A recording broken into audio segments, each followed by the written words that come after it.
राजधानी रांची में जमीन विवाद थमने का नाम नहीं ले रहा है। दरअसल आपको मैं बता दूं कि जमीन विवाद अगर बात करें तो अज्ञात अपराधी के द्वारा जो है जमीन जिनकी है उनको गोली मारकर हत्या कर देता है, कहीं ना कहीं जमीन लूटपाट की जाती है। कई मामले जो है सामने आते हैं, लेकिन जिला प्रशासन का हाथ जो है वो खाली पर खाली रह जाते हैं। क्या वजह से हाथ खाली होता है ये हमको नहीं पता, लेकिन जिस तरह से चुटिया थाना क्षेत्र में परसों जो शनिवार के दिन जो है ये ज़मीन विवाद को लेकर जो है छेड़खानी हुई, और उसके बाद छेड़खानी के तहत जो है शायद कई मामले हैं, लगभग बताया जा रहा है कि 1 साल से जो है ये विवाद हो रही है, लेकिन चुटिया थाना प्रभारी की ओर से कुछ कार्रवाई नहीं की जा रही है, और नहीं तो जिला प्रशासन की ओर से कुछ कार्रवाई नहीं की जा रही है। ये सवाल तो कहीं न कहीं उठ रही है, आखिर ये ज़मीन विवाद को लेकर जो है किसी न किसी का जान लेकर छोड़ेगा या ऐसे ही छेड़खानी और मारपीट जो है वो चलते रहेगा। हमारे साथ जिनके साथ मारपीट हुई थी और जो लड़की के साथ छेड़खानी हुई थी वो मेरे साथ है, उनसे भी जानने की कोशिश करेंगे। पहले उनके बड़े बहन से जानने की कोशिश करेंगे क्या हुआ था आप लोगों के साथ, क्या मामला है। लगातार जो है 1 साल से जमीन विवाद हो रही है आप लोगों के ओर से। देखिए, ये ज़मीन विवाद हो रहा है रास्ते का। हम मेरे दादाजी के नाम से ज़मीन है और हमारा ज़मीन विवाद हुआ है, तो मैंने केस किया था क्योंकि 5 फीट का रास्ता था जिस पे अपोजिशन पार्टी 3 फीट में ही पिल्लर खड़ा कर दिया और ऊपर से ढलाई कर दिया गया था।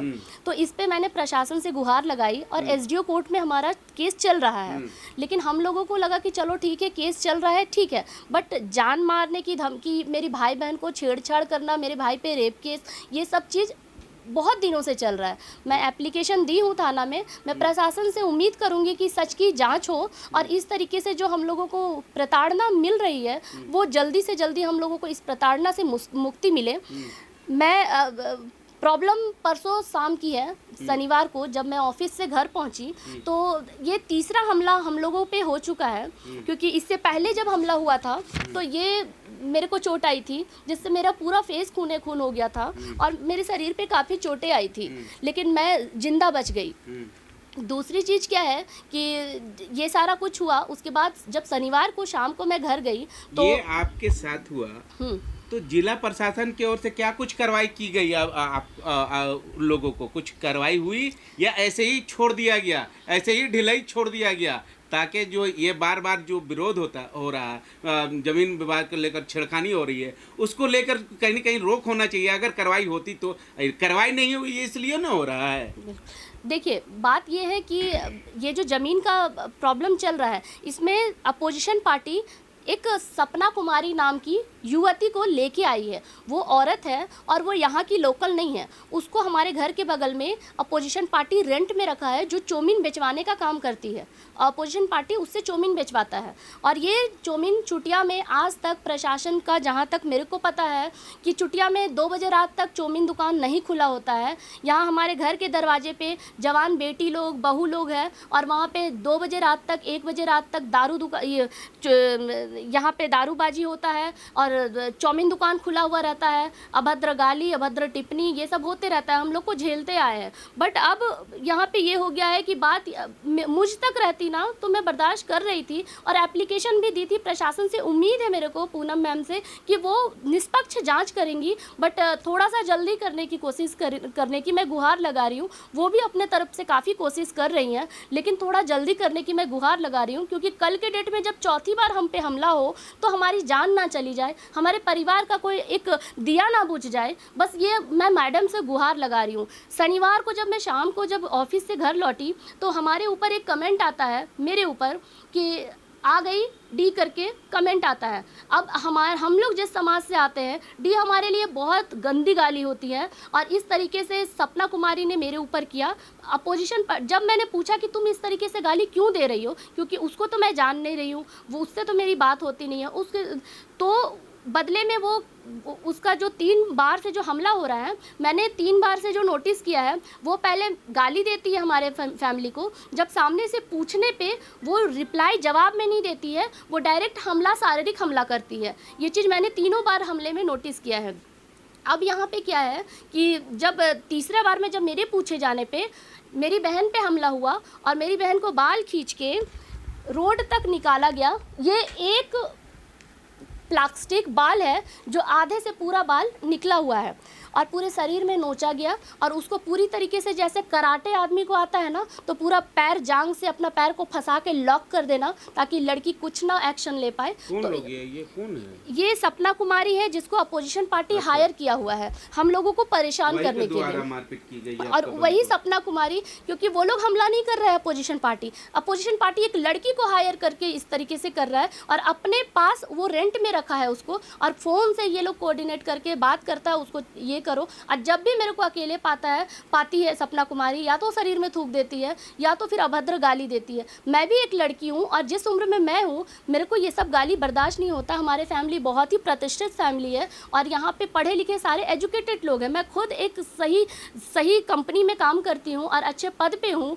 और इस तरीके से गाली हम लोग दुश्मन को भी नहीं देते हैं। बट बात यहाँ पे आ गई है मेरी बहन और मेरी माँ के, क्योंकि मैं अपने भाई बहन को बचपन से 20 साल से मैं खुद से कमा के अपना घर चलाती हूँ और मेरे फादर नहीं है, तो मेरी तीनों बहन को मैंने पाल पोस के बड़ा किया है। और कहते हैं कि बड़ी बहन माँ के रूप में होती है, तो जिस तरीके से मैं अपने भाई बहन को पाली हूँ वो मेरे भाई बहन नहीं है, वो मेरे बच्चे हैं। और उनको जरा सा भी खरोच आए तो एक माँ के दिल पे क्या गुजरती है ये लोग आप अपने अच्छे से जानते हैं।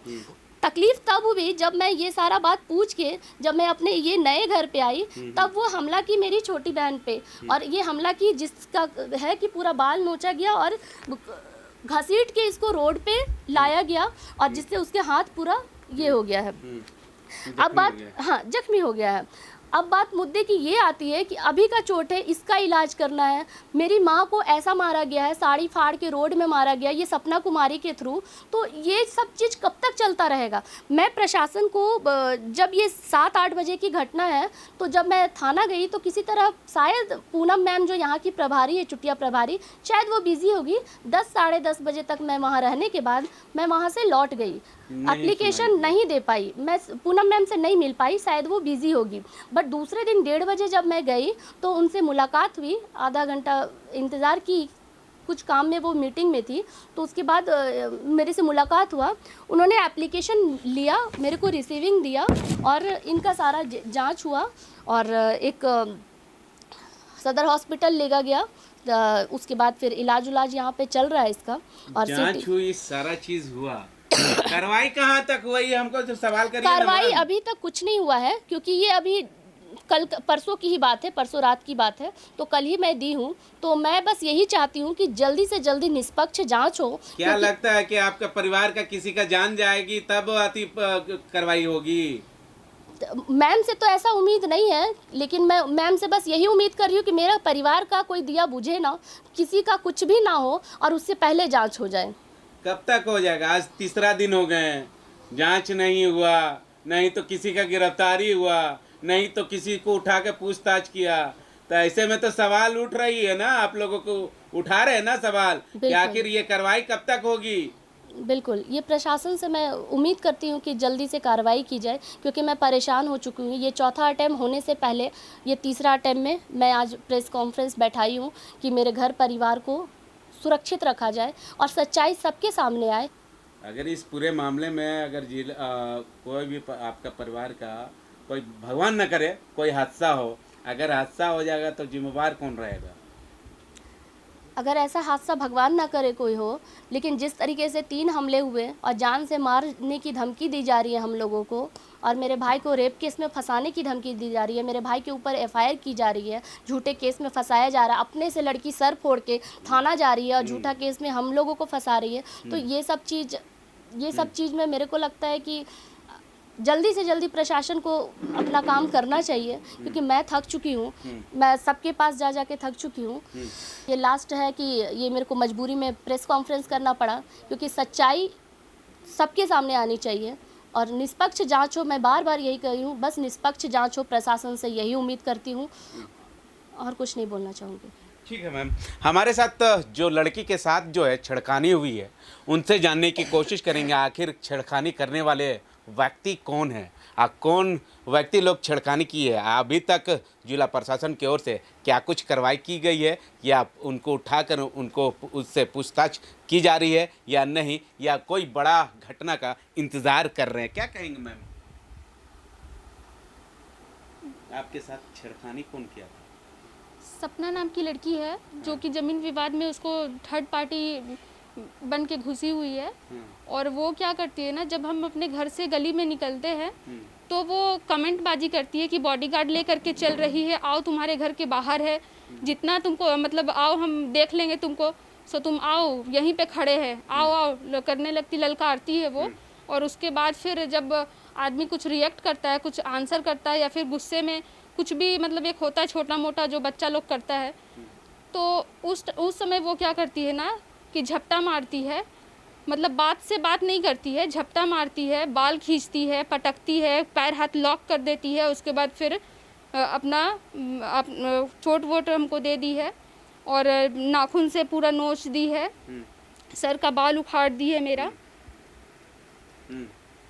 बस यही सब करती है। और ये सब हो रहा है ज़मीन विवाद के कारण, ताकि हम लोग कॉम्प्रोमाइज़ करें, कॉम्प्रोमाइज़ करके। और मेरे भाई को फंसाने का कोशिश हो रहा है झूठा केस में, एफआईआर कर रही है कि रेप केस में डालेंगे, हाफ मर्डर में डालेंगे तुम लोगों को। हम सेकंड पार्टी को बोला जा रहा है कि आप लोग इसमें से हट जाइए, हम देख लेंगे इन लोगों को, ये सब बोला जा रहा है। ये सेकंड पार्टी कौन है? जिनसे हम लोगों का जिसके ऊपर हम लोग केस किए हैं ना, आप लोगों का रिलेटिव है कि कौन है?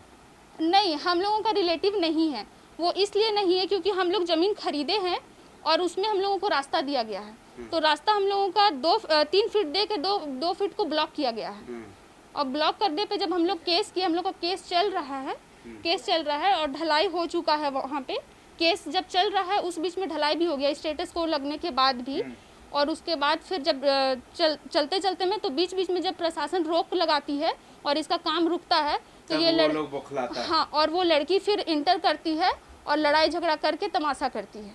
ठीक है, यहाँ के चुटिया थाना प्रभारी के क्या कहना चाहिए, क्या इंसाफ लेकर के क्या बोलना चाहिए? मैम से बस ये रिक्वेस्ट कर रहे हैं कि मैम हम लोगों को देखते हुए कि हम लोग क्राइम करने वाला इंसान नहीं है और हम लोगों का मतलब इंसाफ करे सेफ्टी को देखते हुए, और जल्दी से जल्दी हम मतलब सपना से हम लोगों का छुटकारा दिला दे। सपना नाम की, क्योंकि सपना नाम की लड़की को हम लोग जानते नहीं हैं, ना मेरी रिलेटिव है, ना ही मेरी दोस्त है, ना ही आसपास की है। रेंट पे आई है, चाउमीन बेचने का काम कर रही है, अपोजिशन पार्टी के द्वारा आई है। अपोजिशन पार्टी कौन है? ये लोग कौन है? आपका रिलेटिव जिससे हम जमीन लिए हैं? अच्छा, ठीक वो है। लोग हैं। ठीक है।